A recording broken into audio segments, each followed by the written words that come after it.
आप देख रहे हैं योर मनी। हमारे साथ है रुपी विद ऋषभ इन्वेस्टमेंट सर्विसेज के फाउंडर ऋषभ देसाई। बात करते हैं कुछ और व्यूअर्स से। और संजय सिंह कर्नाटका से हमारे साथ फोन लाइन पर कनेक्टेड है सवाल पूछने के लिए। संजय नमस्कार, बताइए क्या सवाल है आपका।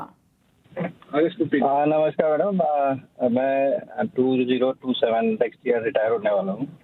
हमारा फंड वैल्यू 35 लाख है और अभी करंट शिप करीब 10,000 पर मंथ की चल रही है 5 फंड में। I want to invest 30 lakhs in September 27. So just हमारा सवाल था कोई सुटेबल इन्वेस्टमेंट प्लान हो जो 25,000 पर मंथ जनवरी 2028 से देता रहे और फिर कॉर्पस भी इन्फ्लेशन बीट करते हुए आगे बढ़ता रहे। ओके, तो ये जो आप 30 लाख लमसम इन्वेस्टमेंट करना चाहते हैं वो कितने साल के लिए करना चाहते हैं? वो रहेगा वो ओके प्लस आपका जो संजय जी आपका एग्जिस्टिंग पोर्टफोलियो है इसकी वैल्यू कितनी बताई आपने? 35 लाख जी। ओके मैं पूछ लेती हूँ। तो पहले तो इनका मैं पोर्टफोलियो बता दूं। इनके पास एसबीआई फोकस फंड है Rishabh, ICICI Pru value fund है, आईसीआईसीआई प्रू लार्ज कैप है, SBI contra, HDFC balanced advantage है, देन एचडीएफसी का फ्लेक्सी कैप है। यहाँ इनकी 10 से 11 हजार की मंथली सिप चल रही है। इस पोर्टफोलियो की वैल्यू 35 लाख ऑलरेडी है। अब इनका सवाल यह है कि इनको 30 लाख लमसम और इन्वेस्ट करने हैं और प्लस इनको जनवरी 2028 से 25,000 पर मंथ की निकासी भी करनी है अपने रिटायरमेंट नीड्स को फुलफिल करने के लिए। समय दे सकते हैं ऑफ कोर्स, रिटायरमेंट प्लानिंग के हिसाब से चल रहे हैं। 57 इयर्स इनकी एज है। बताइए क्या सजेशन एग्जिस्टिंग पोर्टफोलियो पर और रिटायरमेंट प्लानिंग को लेकर। दीपाली जी देखिए, पहले तो अगर उनका 4 या 5 साल का ही टाइम होराइजन है तो फिर pure equity as an asset class में नहीं जाना चाहिए, क्योंकि आप अगर प्योर इक्विटी में आप जाते हो तो करीबन 7 to 10 इयर्स का एक टाइम होराइजन होना चाहिए।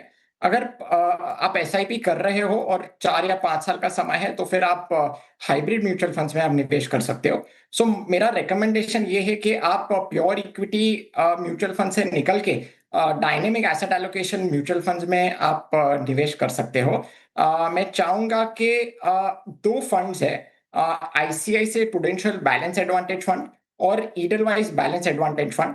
एक प्रो सिक्लिकल फंड है और एक काउंटर सिक्लिकल फंड है। ईडलवाइज बैलेंस एडवांटेज फंड एक प्रो सिक्लिकल फंड है और ICICI prove balance advantage fund एक काउंटर सिक्लिकल फंड है। सो मैं चाहूंगा कि ये 2 फंड में आप इक्वली आप निवेश कंफर्टेबली कर सकते हो, but pure equity as an asset class में is something what I would not recommend. Okay, तो इनको जो लमसम इन्वेस्टमेंट करना है वो भी इन्हीं फंड्स में करें जो आपने रेकमेंड किए हैं या फिर जो टुवर्ड्स थोड़े सेफर साइड है? हाँ जी, आप ये 2 फंड्स में बहुत कंफर्टेबली इन्वेस्टमेंट कर सकते हो। तो यानी 30 लाख की investment Rishabh 15 lakh ICICI Pru balance advantage और एडलवाइज बैलेंस्ड एडवांटेज में फुलफिल कर ले। हाँ जी, और आपकी कैलकुलेशन के हिसाब से अगर जनवरी 2028 से 25,000 पर मंथ की निकासी करते हैं तो कितने लॉन्गर तक ये अपने रिटायरमेंट नीड्स को फुलफिल कर पाएंगे? अनफॉर्चुनेटली वो डेटा प्री हैंड मेरे पास नहीं था, तो थोड़ा सा डिफिकल्ट होगा Deepali ji to calculate and keep it on the spot of the move. Okay ठीक है। तो ICICI Pru balanced advantage Edelweiss balanced advantage में आप रकम डालिए अपनी, ताकि आपका रिस्क प्रोफाइल आपके पोर्टफोलियो का कम हो। लमसम इन्वेस्टमेंट भी आप इन दोनों फंड्स में कर सकते हैं। बात करते हैं जिनेंद्र जैन से, अहमदाबाद से कनेक्टेड है। जिनेंद्र नमस्कार, पूछिए सवाल। हाँ जी, मेरा 4 SIP चालू है। पराग पारिक फ्लेक्सी कैप में 40,000, निपॉन इंडिया स्मॉल कैप में 5,000, एचडीएफसी मल्टी कैप में 20,000 और कोटक मिड कैप में 10,000। तो मुझे तो टोटल SIP मेरी 75,000 की है और पोर्टफोलियो वैल्यू है 35 लाख और मेरा टारगेट है 50 करोड़ इन 30 इयर्स। सो क्या ये अचीवेबल है और क्या चेंजेस करने चाहिए, क्या है? आपकी जिनेंद्र अभी एज क्या है? 23। और ये आप अपनी इनकम से इन्वेस्ट कर रहे हैं? हाँ जी। और कब से शुरू किया आपने इन्वेस्टमेंट ये?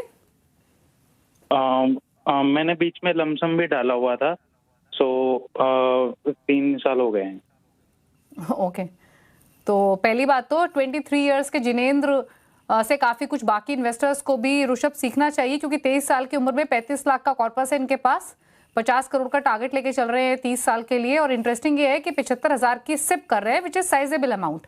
और इंपॉर्टेंट बात यह है कि इन्होंने 75,000 के लिए 75 फंड्स नहीं रखे, सिर्फ 4 ही फंड्स में रखा है। तो बड़ी थॉटफुल इन्वेस्टमेंट इन्होंने की है। 40,000 Parag Parikh flexi cap, 20,000 HDFC multi cap, Kotak mid cap 10,000, then 5,000 Nippon India small cap. बताइए इनके लिए सजेशंस। दीपाली जी, पहले तो मैं उनको बहुत बहुत कॉन्ग्रेचुलेट करना चाहूंगा कि at such a young age वो एक अपना बहुत क्लियर लॉन्ग टर्म विजन रख रहे हैं, और plus he is very clear के after a certain point of time कि उन्हें कितना कॉर्पस अक्यूमुलेट करना है। So hearty congratulations for starting your journey early and keeping your goals very intact and very clear. देखिए, मैं उनके पोर्टफोलियो पे पहले आ जाता हूँ Deepali ji. Parag Parikh flexi cap fund, Nippon India small cap fund, HDFC multi cap fund और कोटक मिड कैप फंड, मेरे हिसाब से ये 4 फंड बहुत सही उन्होंने पकड़े हैं। Large cap, mid cap, small cap, ये तीनों फ्लेवर आपको मिल जाएगा ये पोर्टफोलियो में। लुकिंग एट हिज एज, थोड़ा सा portfolio is tilted towards mid caps and small caps, which is very good, क्योंकि लॉन्ग टर्म में हमने देखा है कि mid caps and small caps ने काफी शानदार रिटर्न्स दिए हैं compare to large caps. So continue exactly the way it is. कुछ पोर्टफोलियो में चेंज करने की जरूरत नहीं है, एलोकेशन में भी कुछ चेंज करने की जरूरत नहीं है। मैं थोड़ा सा अभी मैथमेटिक्स पे आ जाता हूँ दीपाली जी। देखिए, मैं अज्यूम कर रहा हूँ 12% compounding returns in equity for the next 30 years. जो 75,000 की SIP कर रहे हैं वो करीब करीबन 26 करोड़ 47 लाख वो इकट्ठा कर पा रहे हैं। 30 साल के बाद वो अनफॉर्चुनेटली 50 करोड़ का लक्ष्य नहीं अचीव कर पा रहे, मगर कोई बात नहीं, बहुत सिंपल स्ट्रैटेजी है।